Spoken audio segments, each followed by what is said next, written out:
Okay, let's talk about this info view box down here. Now, first of all, if you don't have it, then go up to view in the menu up here and be sure info view is turned on. Checkbox means it's turned on. It should show up in this bottom left corner. And it's just a text box. It doesn't do a whole lot. Actually, it doesn't do anything. What info view does is it shows you anything. It's the answer to anything.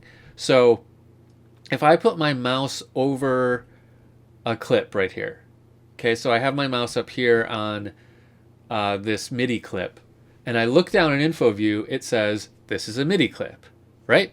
Cool, and it tells me a little bit about the MIDI clip. That's neat. You may have already figured out what MIDI clips are, but what about something like this button?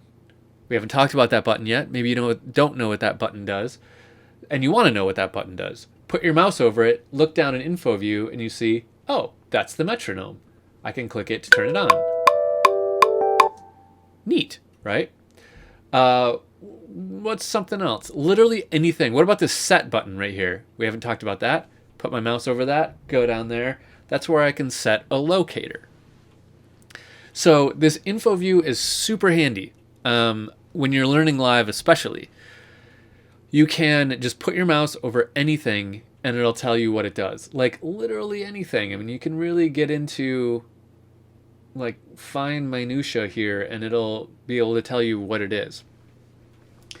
So you can always hide it. You can get rid of it if you want. You can go up to the view menu and turn it off, or you can hit this little triangle down here and you can get rid of it.